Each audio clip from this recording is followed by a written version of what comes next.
नमस्ते, राम राम। उम्मीद करती हूँ आप सब ठीक होंगे। मैं ठीक हूँ, मेरा परिवार भी ठीक है। मैं उर्मिला राठी कुछ सवालों के जवाब देने के लिए आई हूँ आज। 2 दिन से आप देख रहे हैं कुछ न कुछ चल ही रहा है। कोई कहीं से वीडियो डाल रहा है, कोई कहीं से वीडियो डाल रहा है। पर्टिकुलरली जो ये वीडियो है निक्की और बिमला आंटी के लिए है। कुछ जवाब मैं आप लोगों को देना चाहती हूँ जो काफ़ी अनक्लियर हैं। शायद इस वीडियो के बाद काफ़ी सारी चीज़ें क्लियर हो जाएंगी और आगे कोई मिसअंडरस्टैंडिंग नहीं होगी। सबसे पहले तो आंटी जी मैं आपको ये कहना चाहती हूँ कि निक्की ने मेरे को कॉल नहीं किया था, मैंने उसको कॉल किया था। आज जो उसने ब्लॉग बनाया है वो उसने सही बोला है, मैंने उसको कॉल किया था। मैं सच्चाई जानना चाहती थी और ऐसा नहीं है कि मैं निक्की को अभी 2 दिन से कांटेक्ट करने की कोशिश कर रही हूँ। मैंने आपसे भी नंबर मांगा था लेकिन आपने बोला निक्की अच्छी नहीं है, आपने मुझे नंबर नहीं दिया। ये बात आप भी जानते हैं।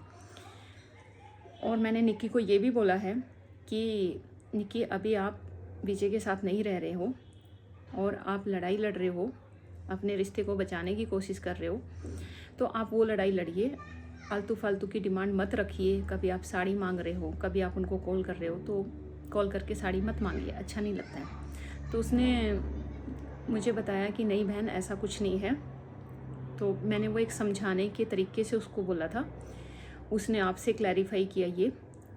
तो आंटी हम एक पॉजिटिव वे में भी बोल सकते हैं। और मैं आपको ये कहना चाहती हूँ आंटी जी कि आप है ना बुरे मत बनिए।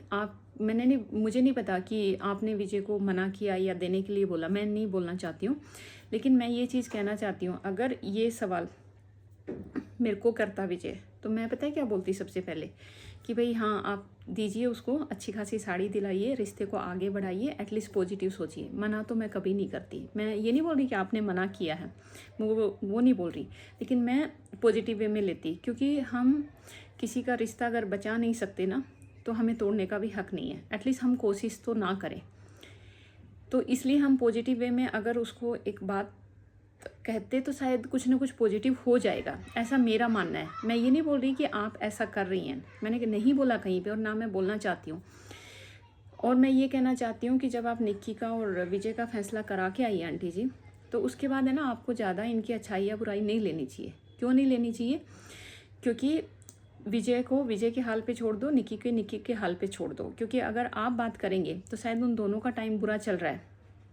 जो रिश्ता भगवान ने बनाया है वो बचेगा नहीं बचेगा उसके हाथ में। हम इंसान हैं, हमें नहीं पता, लेकिन उसमें कहीं ना कहीं आप बीच में हाँ ना बोल के बुरे मत बनिए। होना वही है जो नसीब में लिखा है, लेकिन आप पात्र मत बनिए बुराई के। मेरी रिक्वेस्ट है आपसे, आप हट जाइए बीच से, वो बेटर रहेगा आंटी जी। क्योंकि उसको डाउट है कि आप उनसे बात करते हो, तो या ये बात आपको उसको पता चली तो कहीं ना कहीं चीज़ें ना मिसमैनेज हो जाएंगी। तो आप चीज़ें थोड़ा सा क्लियर कर देंगे तो आपके लिए भी लाइफ स्मूथ रहेगी, उसके लिए भी स्मूथ रहेगी। और निक्की से मैं क्या बात करना चाहती थी आपको भी पता है आंटी जी, कि मेरी भी प्रॉब्लम है कि मैं अपनी बेटी का हक लेना चाहती हूँ और अपने सिंदूर का हिसाब, इसीलिए मैं सोशल मीडिया पे आई हूँ। मैं निक्की से कुछ सवालों के जवाब ये मांगना चाह रही थी कि जब पंचायत हुई वहाँ पे, ठीक है, तो कि वहाँ पे उसकी सास और ननद को क्यों नहीं बुलाया रहा? कहीं ना आंटी आप उनसे बात करती थी, जो मुझे आप लोगों की वीडियो के थ्रू ही पता चल रहा है। मुझे नहीं पता आप करती या नहीं करती, आप लोगों की वीडियो ही सुन रही हूँ मैं कि भाई आप करते थे। तो पंचायतियों का मतलब होता है कि आप सब फैमिली को बुलाओ, एटलीस्ट घर वालों को बुलाओ, सॉर्ट आउट करो सामने बिठा के। और एक कोशिश आपको रिश्ता बचाने के लिए करनी चाहिए थी, उनको समझाना चाहिए था। शायद आपने समझाया भी होगा, मैं ये नहीं कह रही कि आपने कोशिश नहीं की होगी, समझाया होगा आपने, लेकिन कुछ टाइम तो देते हैं आप उसको। एक ही दिन में ऐसे कैसे हो सकता है कि आंटी सारे डॉक्यूमेंट्स भी रेडी हो गए, वीडियो भी बन गई, सब अनाउंसमेंट भी हो गया, तो क्या हम मतलब रिश्ता ऐसे तोड़ेंगे क्या एक ही दिन में? तो इसका मतलब मैं क्या सोचूं? मैं तो अपने तरीके से सोच रही हूँ, शायद मैं गलत भी हो सकती हूँ। इसका मतलब क्या हुआ? सब चीज़ें प्री प्लान थी जो मेरे दिमाग में आ रही हैं अभी। शायद और किसी ने सोचा नहीं सोचा, लेकिन मैं बहुत डीपली सोच रही हूँ। दूसरी चीज़ ये है कि अगर कोई रिश्ता टूट ही रहा है तो हमें उसका हिस्सेदार नहीं बनना चाहिए। आप वहाँ पे ये भी कह के आ सकती थी कि भाई ठीक है, अगर आपको रिश्ता रखना है तो हम पंचायती हैं, अगर आपको नहीं रखना है तो आप कोर्ट में जाइए, वहाँ से आप डिसीज़न लीजिए, दोनों म्यूचुअल जो डिवोर्स का है वो केस फाइल कीजिए, या आगे के बहुत सारे ऑप्शन हैं, उनके हाल पे छोड़ देना चाहिए। इतना जल्दी क्यों था रिश्ता तुड़वाने के लिए, ये सब करने के लिए? मतलब क्या था? एटलीस्ट अगर कोर्ट में भी जाते हैं 6 महीने का, वहाँ पे भी टाइम दिया जाता है, तो आप उनको 15 दिन 20 दिन अलग अलग कर देते दोनों को, कुछ प्लेस ऐसा बीच का फैसला लेते कि भाई शायद उन दोनों का माइंड ठीक हो जाता। आपको भी ये चीज़ अच्छे से पता है और सब लोगों को पता है कि जब कोई इंसान टेंशन में होता है, डिप्रेशन में होता है और उसका घर टूट रहा होता है और उसके पीछे मम्मी पापा भाई समाज का एक बहुत बड़ा सपोर्ट नहीं है, फाइनेंशियल वो इतनी स्टेबल नहीं है और वो इतनी ज़्यादा मैच्योर भी नहीं है, बहुत यंग है, तो स्वाभाविक है कि वो ऐसा डिसीजन ले सकती है। वो ले सकती है आंटी, क्योंकि उस टाइम पे उसके इमोशन वैसे ही थे, क्योंकि वो एक स्ट्रेस में जी रही थी, उसको लग रहा था स्ट्रेस से रिलीज होने का शायद यही ऑप्शन है। आप लोगों को क्या लग रहा था कि वो सही है? अगर आप उसको टाइम देते, समझाते, तो शायद आज वो इतने दर्द में नहीं होती। आज भी वो ब्लॉग बना रही है, रो रो के बना रही है, दर्द होता है उसको देख के, दिल दुखता है कि भाई वो इस पेन में क्यों है। इतना सारा हमारा समाज है बड़ा, इतने लोग बैठे हुए हैं, तो क्यों आंटी जी ऐसा? ये मेरा आपसे मतलब सवाल है कि मतलब ये मेरे मन में भी उठा। और मैं ये कहना चाहती हूँ आंटी, जो पंचायत होती है ना, वो तो 5 लोगों के होती है, पंचों की, तो उसमें एटलीस्ट आपको 2-4 लोग तो शामिल करने चाहिए, या आप ज़्यादा भी कर लेते तो कोई ऑब्जेक्शन किसी को होना नहीं चाहिए। शायद निक्की को या विजय को ऑब्जेक्शन नहीं होना चाहिए, अगर कोई उनकी भलाई के लिए आ रहा है और आपको भी आज सपोर्ट रहता, अगर कोई आपके साथ रहता तो कोई ना कोई आपको भी अच्छा बोलता आज कि भाई हाँ आपने ये फैसला, आपने शायद फैसले सिचुएशन के हिसाब से सही लिए होंगे, मुझे नहीं पता, मैं गलत हो सकती हूँ, लेकिन मेरे दिमाग में क्वेश्चन आते हैं कि उस टाइम पे अगर आपके साथ कोई 1-2 लोग और होते तो शायद फैसला अलग होता। और अगर ये पता है कि वो लोग रखना नहीं चाहते हैं, फिर तोड़ने के लिए जाना ही नहीं चाहिए। आप मना कर देते ना निक्की को उस टाइम पे। और कहीं ना कहीं मैं भी अपने आप को ना वहाँ रख के देख रही हूँ कि ये सारी चीज़ें मेरे साथ भी हो सकती थी। मैं ये डिस्क्लोज नहीं कर रही कि क्या क्या हो सकता था, वो आपकी और मेरी बात है, आपको भी पता है, मेरे ससुराल वाले भी ये वीडियो सुन रहे होंगे, उनको भी पता है कि उनकी क्या प्लानिंग थी, और आपको भी पता है वो क्या कर सकते थे। शायद आप मेरे से ठीक से डिस्क्लोज नहीं कर रही थी, लेकिन सेंसेशन मुझे बहुत अच्छे से हो रही थी क्या हो सकता है। जो लाखन माजरा में आंटी पंचायत रखी थी और उसके बाद आप मुझे कहती हैं संडे तक का टाइम है, आप बात करेंगी, तो इसका मतलब जो पंचायत थी तो आपके हाथ में फैसला नहीं था, मैं ये समझ लूँ ना। लेकिन फिर भी पता है मैंने वीडियो क्यों डाली कि ठीक है पंचायत होने दो, और वीडियो डाल दी कि मेरी कंडीशन ये है, और तभी मुझे पता चल गया कि चीज़ें बैक स्टेप हो रही हैं। तो मुझे कहीं ना कहीं हिंट हो रही थी, लेकिन फिर भी मैं पता है टाइम दे रही थी कि कोई बात नहीं, शायद ठीक हो जाए, मतलब चीज़ें ठीक से अलाइन हो जाएं। इसलिए मैंने ना पहले ही बैक स्टेप ले लिया, और ये बैक स्टेप मैंने ना अपने आप से नहीं लिया ये डिसीजन, ये मैंने अपने मामा फूफी चाचा मम्मी पापा सब लोगों से डिस्कस करके लिया। और कहीं ना कहीं वो भी मुझे ये बोल रहे थे कि 1-1.5 महीना हो गया उर्मिला, कुछ हुआ नहीं, कुछ हो नहीं रहा। मैंने कहा ठीक है, मैं बात करती हूँ और देखते हैं क्या होता है। मैं ये नहीं बोल रही कि आप उसके ऊपर डाउट करो कि उसने मुझे गलत मतलब उसने मुझे जो बोला मैंने वो ट्रस्ट करके वहाँ से और आपको बोल दिया, क्योंकि मुझे पता है मेरे ससुराल वाले भी झूठ बोल सकते हैं, मुझे ये पूरा भरोसा है उनके ऊपर, वो झूठ बोल सकते हैं। मैं उसके ऊपर बिल्कुल ट्रस्ट नहीं कर रही, और आपको लग रहा है उसके ऊपर ट्रस्ट करके मैंने ये फैसला ले लिया। मैं नहीं कर सकती हूँ ऐसा आंटी, मैंने चारों तरफ से चीज़ों को एनालाइज़ किया है, और तब आके मैंने सिर्फ इतना बोला कि अब आपको इस केस में मैं नहीं, मतलब आप नहीं फैसला करेंगे, तो इसलिए मैंने ये बोला। और कहीं ना कहीं ना उसमें एक कमेंट भी आया हुआ है, मैं आपको थोड़ा सा और हिंट दे देती हूँ। अगर आप 2 या 3 दिन चुप रहते ना तो शायद चीज़ें और भी क्लियर हो जाती। इतना भड़कने की ज़रूरत नहीं है आंटी, अगर आपने कुछ गलत नहीं किया और आप नहीं कर रही हैं तो फिर आप इतना हाइपर मत हो चीज़ों को लेके। मुझे नहीं पता आपका और निकी के बीच में क्या मिसअंडरस्टैंडिंग है, क्या क्या चीज़ें गलत हुई, क्या हो रहा है। आप दोनों बैठ के सॉर्ट आउट कीजिए, आप मिलिए, बात कीजिए, जो भी है सॉर्ट आउट कीजिए। लेकिन उसमें कहीं ना कहीं ये मत देखिए कि भाई उर्मिला ने कुछ गलत बोला है या ओके। मैं यहाँ पे किसी की बुराई या अच्छाई करने के लिए नहीं हूँ। मेरा सिर्फ मैटर ये है कि भाई मेरे साथ ये प्रॉब्लम है और निक्की की पंचायत हुई तो उसमें क्या क्या हुआ, वही चीज़ें मेरे साथ कहीं ना कहीं इन्वॉल्व होती दिख रही हैं मुझे। और आपको ये भी चीज़ें पता है, जब लाखन माजरा में पंचायत हो रही थी आपने खुद ही बोला था, और जब मैंने आपको बताना चाहिए ना कि वहाँ पे पंचायत में कौन कौन आएगा इनकी तरफ से।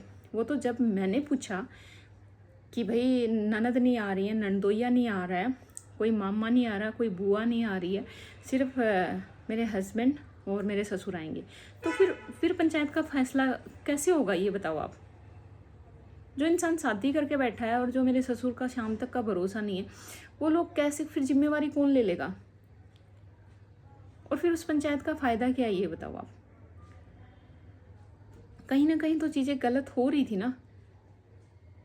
चलो ठीक है, वो मैंने एक सिस्टमेटिक तरीके से एक वीडियो बना के मुझे कहीं ना कहीं उसकी सच्चाई क्लियर करनी थी, हो गई। मैंने फिर भी आपको कुछ नहीं बोला कि कोई बात नहीं आंटी जी, मतलब हो जाता है, क्योंकि ये प्लानिंग आपकी नहीं थी, ये उनकी थी, लेकिन कहीं ना कहीं एग्जीक्यूट आप कराते।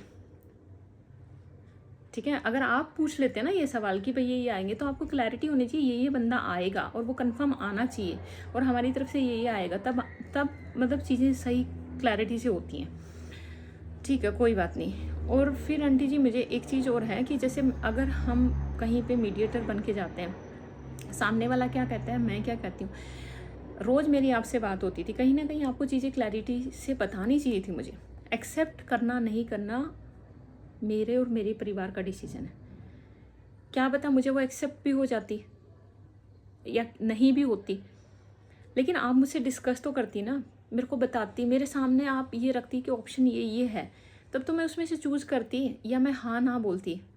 वो मौका मुझे क्यों नहीं दिया जा रहा था ये बताइए आप।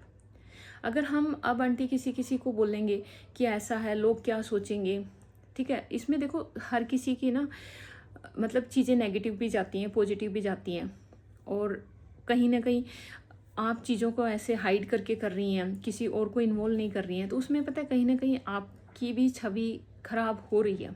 आपको इन्वॉल्व करना चाहिए, लोगों को सजेशन लेने चाहिए, सपोर्ट लेना चाहिए। पंचायत का मतलब वही होता है। और अकेले डिसीजन नहीं लेना चाहिए। शायद आपका डिसीजन बिल्कुल सही हो कि आपने अपनी सोच के सही लिया हो, लेकिन ये चीज़ें 5 लोगों के बीच में भी तो आप एक्नॉलेज कर पाओ कि भाई हाँ मैंने ये डिसीजन लिया है, इस रीज़न की वजह से लिया है। तो तब तब लोगों को आप कॉन्फिडेंस में लोगे, तो वो आज आपके साथ खड़े रहेंगे। वो कहीं ना कहीं आंटी मुझे मिसिंग लगता है। आपको शायद मेरी बात सुन के बहुत बुरा भी लग रहा होगा, लेकिन चीज़ें क्लियर हों तो उतना ही बेटर है। और निक्की, मैं तेरे को एक चीज़ कहना चाहती हूँ बहन, देख मेरे को अपनी लड़ाई खुद लड़नी है, तेरे को अपनी लड़ाई खुद लड़नी है। मुझे क्लैरिफिकेशन चाहिए था, इसलिए मैंने तेरे पास आई। मैं जो लोग हैं तेरी लाइफ में जब मैं आई थी, इनवाइट किया, तूने बहुत अच्छा लगा मुझे, ठीक है। और हम फ्रीडम कंट्री में रहते हैं, किसी से भी बात कर सकते हैं, कोई हार्म नहीं है किसी से बात करने का। और मैं हर किसी से बात करके ही हर किसी से अच्छा ही रिश्ता रखती हूँ, जहाँ तक मेरी कोशिश रहती है। मैं रिश्ता नहीं तोड़ना चाहती हूँ किसी से, इंसानियत का रिश्ता हर किसी से मैं रखती हूँ। तो मुझे चीज़ें ये समझनी थी कि लाइव में लोग कैसे रिएक्ट कर रहे हैं, क्या हो रहा है। जो लोग मेरी लाइव में थे, क्या वहाँ पे भी पहुँच रहे हैं, तो वो पहुँचे वहाँ पे भी। तो मुझे कुछ चीज़ें ये क्लैरिफाई अपने आप को करनी थी, जो कि मैंने की। और विमला आंटी, एक और चीज़ है जो मुझे काफ़ी हर्ट हुई, और उस दिन शाम को मुझे मतलब बहुत बुरा लगा, और तभी फिर मैंने ये डिसीजन कंफर्म लेके और अनाउंसमेंट भी कर दिया। आप उस दिन मेरी लाइव में आई, बहुत अच्छी बात है। आपको मैं रोज़ बोल रही थी कि मेरी लाइफ में रोज़ हंगामा होता है, रोज़ हंगामा होता है, वहाँ पे लोग मुझे गलत कमेंट करते हैं। और मैंने किसी को ब्लॉक भी नहीं किया था, क्योंकि मैं चाहती थी कि शायद आप कुछ एक्शन लेंगी, कुछ आप बोलेंगी। ठीक है, आपने जिस दिन नहीं जुड़ी कोई प्रॉब्लम नहीं, एक दिन आप मेरी लाइव में आई, आपने देखा वहाँ पे गंदे कमेंट आ रहे हैं, मेरे को लोग गालियाँ दे रहे हैं। वहाँ पे सुमित्रा आंटी ने बोला और 3-4 लोगों ने बोला, कविता शर्मा थे और सुषमा थी, कुछ लोग थे जो बोल रहे थे। एक कमला राठी मैम है जो लाखन माजरा से मेरी ननद है, वो थी। एक नवीन है, बहुत सारे लोग हैं जो मतलब मेरे को सपोर्ट करते हैं हमेशा, और वही लोग कमेंट करते हैं वहाँ पे दूसरे वाले, और वो ये लोग रिप्लाई देते हैं, अच्छे खासा रिप्लाई देते हैं। वहाँ पे सब लोग रिप्लाई दे रहे थे। तो आप इतनी बड़ी हैं, आपके पास मेरा केस था, तो आपने एक बार भी लाइव में नहीं बोला कि भाई इसको गलत मत बोलो। आपको तो सच्चाई सब पता थी, और आप फिर वहाँ पे मेरे को मैसेज भी कर रही हैं कि मैं आपको इग्नोर कर रही हूँ। आंटी वहाँ पे मेरे को गालियाँ पड़ रही हैं इतने लोगों के बीच में, और वो मेरे को गलत सलत बोल रहे हैं और मेरे को इतना उल्टा सीधा बोल रहे हैं, मेरी इंसल्ट कर रहे हैं। उसके बीच में भी आपको एक्सपेक्टेशन है कि मतलब मैं उनको छोड़ के और मतलब आपकी तारीफ़ों के पुल बांधूँ वहाँ पे। आपको वहाँ पे मेरा सपोर्ट करना चाहिए था, जैसे सुमित्रा आंटी कर रही थी और लोग कर रहे थे। भाई गालियाँ मत दो, गलत मत बोलो। मैं गलत नहीं बोल रही हूँ किसी को, मैं वहाँ पे लाइव में भी किसी को गलत नहीं बोल रही हूँ। तो आप एक बार सोचिए आंटी, आपको बोलना चाहिए था या नहीं बोलना चाहिए था? तो फिर मैं क्या सोचूंगी कि मेरा डिसीजन तो सही है ना। तो मैंने ले लिया आंटी डिसीजन फिर, और फिर मैं आपको प्यार से जब बोल के आ गई, उसके बाद मैं कुछ डिस्क्लोज़ नहीं कर रही। अभी भी बहुत सारी चीज़ें हैं अंदर की मैं नहीं डिस्क्लोज़ कर रही, और मैं नहीं करना चाहूँगी। कोई मुझे उकसाएगा तब भी मैं नहीं बोलूँगी, आपको पता है अच्छे से। तो आप भी थोड़ा शांत होइए। कभी कभी क्या होता है ना कि कोई एक्शन ना लेना ही सबसे बड़ा एक्शन होता है लाइफ में। चीज़ों को ना थोड़ा सा हम लोगों को मतलब मैनेज करना होता है आंटी जी। और एक चीज़ है, आपको बहुत सारे कमेंट आ रहे हैं, मेरे को भी काफ़ी दिन से कमेंट आ रहे हैं, और भी यूट्यूबर को कमेंट आ रहे हैं कि उर्मिला 10 साल से कहाँ थी, 10 साल से कहाँ थी। आप ये क्यों नहीं क्लैरिफिकेशन करते कि भाई 10 साल में उसने 2 बच्चे भी पैदा किए हैं, वो सोलन भी रही है 2 साल 3 साल 2-2.5 साल। उसके बाद मैं सास ससुर के साथ दिल्ली भी रही हूँ, उसके बाद मैं जाके पीजी में भी 1.5-2 साल रही हूँ। तो 10 साल पूरे कहाँ से हो गए? मतलब क्लैरिफिकेशन दीजिए ना कि जब मैं बेंगलोर अपनी बच्ची को छोड़ के गई, मुझे घुसने नहीं दिया, मैं जाके पीजी में जाके शिफ्ट हुई, वहाँ से मैंने केस भी किया है महिला आयोग में। जब तक आप ये सब चीज़ों का क्लैरिफिकेशन नहीं देंगे तो कैसे पता चलेगा लोगों को कि सच क्या है? लोग ऐसे ही हवा बना रहे हैं, और खासकर जो लोग आपसे ज़्यादा कनेक्टेड हो रहे हैं वही बोल रहे हैं 10 साल हो गए, 10 साल हो गए। आप बताइए ना, 10 साल ऐसे थोड़ी कि 10 साल से वो बिल्कुल बेंगलोर में है और कोई कुछ हुआ ही नहीं। भाई 10 साल में उसने 2 बच्चे भी पैदा किए हैं, वो सोलन में भी रही है, वो दिल्ली में सास ससुर के साथ भी रही है, उसके बाद वो पीजी में भी जाके शिफ्ट हुई है, उसके बाद 3-4 बार पुलिस के साथ भी वो उनके घर गई है, फिर वो हार थक के बेंगलोर आई है। आप ये चीज़ें कोई क्लैरिफिकेशन क्यों नहीं दे रहा है? चीज़ों को अगर हम सही तरीके से रखेंगे तभी तो पता चलेगा कि पब्लिक को हो क्या रहा है। अगर हम चीज़ें अपने पास रख लेंगे, अगर मैं रख लूँ मेरी प्रॉब्लम मुझे किसी को बताना ही नहीं है, तो फिर सॉल्यूशन होगा ही नहीं ना। यही तो हो रहा है यहाँ पे। आप सबको बोलती है मैं कर लूँगी, मैं कर लूँगी, मैं कर लूँगी, लास्ट में क्या होता है आंटी? कुछ नहीं होता। और आप ठीक है एक दिन फैसला लेके निकल जाएंगी, एक दिन वाह वाह आप लूट लेंगी, लेकिन मेरा और मेरी परिवार का पूरी लाइफ है उसके ऊपर, मेरी बच्ची की पूरी लाइफ है। मैं रॉन्ग डिसीजन नहीं ले सकती, चाहे कोई भी कुछ भी बोले। आज मुझे पता है ये जो लोग बोलेंगे मेरे लिए इनकी कोई वैल्यू नहीं है, लेकिन मेरा सही फैसला मेरे लिए हमेशा वैल्यूएबल रहेगा। और आप उस लड़की को, भली लड़की को, आंटी निक्की को मत मेरे लिए कुछ ब्लेम कीजिए कि वो वैसी है, उसने मुझे भड़काया, मैं उसका साथ ले रही हूँ। मैं किसी का साथ नहीं ले रही हूँ। जो मुझे ठीक लग रहा है मैं वो कर रही हूँ। मुझे कुछ क्लैरिफिकेशन किसी से होगी तो मैं बात करूँगी, डेफिनेटली करूँगी, मैं आगे भी करूँगी। मैं ऐसा नहीं है, आप भी कीजिए। आप 1000 लोगों से रिलेशन रखिए, मैं 1000 से रखूँ, वो हमें एक दूसरे को कंसर्न नहीं होना चाहिए। जहाँ विचार मिलते हैं वहाँ हम करते हैं। और मैं हर किसी से ये होता है कि भाई हाँ, अगर मेरे को लगता है कि ये चीज़ें मुझे यहाँ से क्लैरिफिकेशन लेती तो मैं कोशिश करती हूँ, अगला भले ही मना कर दे। लेकिन अगर आप कहीं ना कहीं ये ब्लेम करेगी कि भाई निक्की की वजह से ये सब हो रहा है, उसको मत ब्लेम कीजिए आंटी, उसको गालियाँ मत दीजिए, वो बहुत दुखी है। अभी भी अगर आप थोड़ी सी कोशिश करेंगी ना और विजय को थोड़ा सा समझाएंगी तो शायद उसका घर बच जाए। आपकी मानता है ना वो, आपको भी थोड़ा कॉन्फिडेंस है। कल की वीडियो में आप ही बोल रही थी और कोई नहीं बोल रहा था, तो आप थोड़ी सी ट्राई करके देखिए, कुछ अच्छा कीजिए आंटी उसके लिए। जो बुरा हो गया छोड़ दीजिए, वो भूल जाएगी ये सब कुछ, ये दिन भी भूल जाएगी, वो आपको अच्छा अच्छा ही बोलेगी। आप उसके लिए थोड़ा कुछ अच्छा करके तो देखिए ना आंटी। वो लड़की दिल की बुरी नहीं है, लेकिन उसके इमोशन बहुत बाहर आते हैं जब ऐसा होता है। और अगर आप उसके सिर पे हाथ रख के बोलेंगे ना बेटी मैं हूँ और सही फैसला आप लेंगी, तो चीज़ें अभी भी सही हो जाएगी। या उसकी सास ननद लेंगे, आज भी सही हो सकती हैं, ऐसे ही मेरे केस में भी हो सकती हैं। अगर चीज़ें आप लोग सही नहीं करवा सकते हैं तो एटलीस्ट जाके वहाँ मत खड़े होइए। वहाँ से एक और मेंबर हमें बड़ा हुआ लगता है, अपने हमें बाहर लगता है। मुझे तो लगता है कि भाई पहले ही अगर मेरे साथ वहाँ पे 10 दुश्मन थे ससुराल वाले लड़ने के लिए, और अगर आप जैसे लोग भी वहाँ जाके शामिल हो जाएंगे और फिर वहाँ से हमें चीज़ें समझाने की कोशिश करेंगे तो वो नहीं मान्य होगी आंटी। फिर ये लगता है एक इंसान और बढ़ा लिया हमने अपनी लाइफ में। दुख होता है आंटी जी फिर ये सब सुन के देख के। और मेरी रिक्वेस्ट है आप प्लीज़ गलत मत बोलिए किसी को भी, क्योंकि ये किसी को भी अच्छा नहीं लगेगा। धन्यवाद। अगर मैंने कुछ गलत बोला हो, किसी के इमोशन को हर्ट किया हो, निक्की हो या आंटी हो, मैं किसी को हर्ट नहीं करना चाहती हूँ। कुछ सवाल थे मेरे दिमाग में जो मुझे जवाब देना मेरे लिए बहुत ज़रूरी था। अगर फिर भी आप लोगों को लगता है इसके अलावा भी तो आप बताइए मुझे, मैं डेफिनेटली क्लैरिफाई करूँगी। और आप दोनों का जो भी मैटर है जल्दी से जल्दी सॉर्ट आउट कर लीजिए ताकि आगे दोनों ही आप स्ट्रेस से बाहर आ जाएं। Thank you.